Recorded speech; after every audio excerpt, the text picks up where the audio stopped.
Friends, welcome to my channel. இன்னைக்கு இந்த வீடியோவில் நம்ம என்ன பார்க்க போகிறோம் அப்படின்னா கருணைக்கிழங்கு புளிக்குழம்பு தான் பார்க்க போகிறோம். வாங்க இது எப்படி பண்ணுறதுன்னு வீடியோவில் பார்க்கலாம். அதுக்கு முதல்ல தண்ணியை கடாயில் நல்லா ஹீட் பண்ணிக்கலாம். இப்போ அது கூட நான் கருணைக்கிழங்கு ஆட் பண்ணுறேன். நான் இன்றைக்கி 1/4 கிலோ அளவுக்கு கருணைக்கிழங்கு எடுத்திருக்கேன். தோல் எல்லாத்தையும் சீவிட்டு இந்த மாதிரி சின்ன பீஸாக கட் பண்ணிவிட்டு கழுவிட்டு ஆட் பண்ணிக்கோங்க. இப்போ இது கூட கொஞ்சமாக மஞ்சள் தூள் ஆட் பண்ணிக்கலாம்.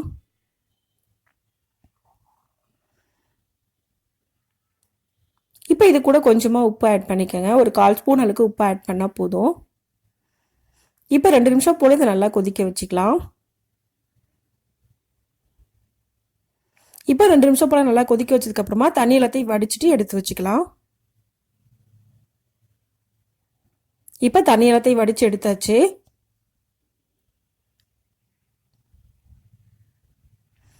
இப்போ இது கூட 1/2 ஸ்பூன் அளவுக்கு மஞ்சள் தூள், கூட 2 ஸ்பூன் அளவுக்கு நான் மைதா மாவு ஆட் பண்ணுறேன். தேவையான அளவுக்கு உப்பு ஆட் பண்ணிக்கலாம். எல்லாத்தையும் சேர்த்து நல்லா மிக்ஸ் பண்ணிக்கோங்க.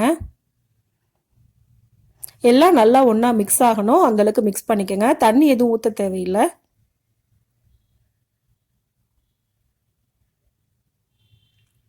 இப்போ நல்லா மிக்ஸ் பண்ணதுக்கப்புறமா இதை மூடி வச்சிடலாம். இப்போ கடாயில் கொஞ்சமாக எண்ணெய் ஊற்றி இது எல்லாத்தையும் ஆட் பண்ணி நல்லா ஃப்ரை பண்ணி எடுத்துக்கோங்க. நல்ல கோல்டன் ப்ரௌன் கலர் வரணும்னு அவசியம் இல்லை, லைட்டாக ஃப்ரை ஆனால் போதும்.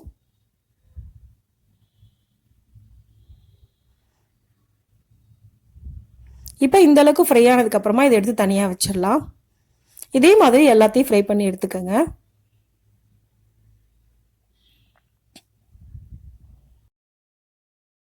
இப்போ இதே மாதிரி எல்லாத்தையும் ஃப்ரை பண்ணி எடுத்துக்கோங்க. இப்போ எல்லாமே ஃப்ரை பண்ணி எடுத்தாச்சு. இந்த மாதிரி ஃப்ரை பண்ணி நம்ம சாம்பார் கூட சைட் டிஷ்ஷாக கூட யூஸ் பண்ணலாம். ஆனால் நான் இன்றைக்கி இதை வச்சு குழம்பு பண்ண போகிறேன். குழம்பு பண்ணுறதுக்கு அந்த கடாயிலேயே இன்னும் 2 ஸ்பூன் அளவுக்கு எக்ஸ்ட்ராவாக ஆயில் ஊற்றிக்கங்க. கூட 1/2 ஸ்பூன் அளவுக்கு கடுகு போட்டுக்கலாம்.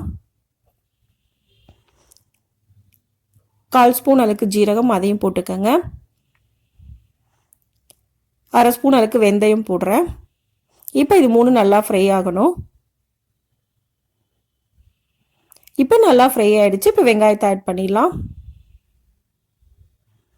நான் இன்றைக்கி 2 பெரிய வெங்காயம் கட் பண்ணி ஆட் பண்ணுறேன். நீங்கள் சின்ன வெங்காயம் போடுறதுனாலும் போட்டுக்கலாம்.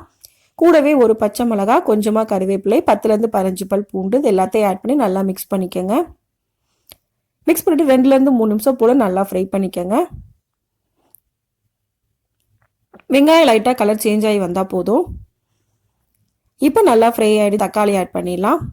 நான் இன்றைக்கி மீடியம் சைஸில் 2 தக்காளி எடுத்திருக்கேன்.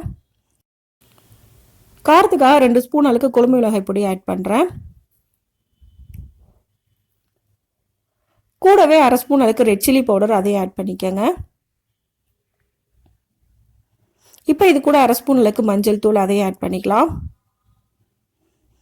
இது எல்லாம் ஆட் பண்ணதுக்கப்புறமா கொஞ்சமாக உப்பு ஆட் பண்ணிக்கோங்க. அப்போ தான் உங்களுக்கு தக்காளி நல்லா ஃப்ரை ஆகி வரும். தக்காளி நல்லா பேஸ்ட் மாதிரி ஆகிற அளவுக்கு நல்லா இதை ஃப்ரை பண்ணி எடுத்துக்கோங்க. இப்போ இது எல்லாத்தையும் சேர்த்து நல்லா மிக்ஸ் பண்ணி விட்டுக்கோங்க.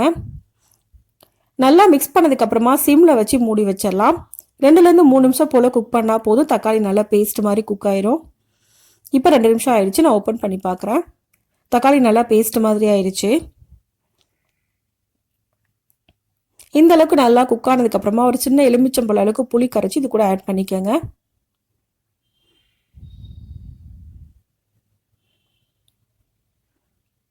தேவையான அளவுக்கு உப்பு, அதையும் சேர்த்துக்கலாம்.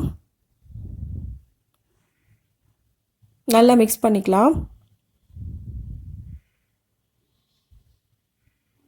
இப்போ குழம்புக்கு தேவையான அளவுக்கு தண்ணி ஊற்றிக்கலாம். நான் இன்றைக்கி 1 கப் அளவுக்கு தண்ணி ஊற்றுறேன். மீடியம் ஃப்ளேமில் வச்சு இது ஒரு 5 நிமிஷம் போல் மூடி வச்சு குக் பண்ணிக்கோங்க. புளியோட பச்சை வாசனை எல்லாம் போகணும், அந்தளவுக்கு இதை நல்லா குக் பண்ணிக்க. 5 நிமிஷம் ஆயிடுச்சு. நான் ஓப்பன் பண்ணியிருக்கேன். இது கூட பொரிச்சு வச்சுருக்க கருணைக்கிழங்கு நம்ம ஆட் பண்ணிடலாம்.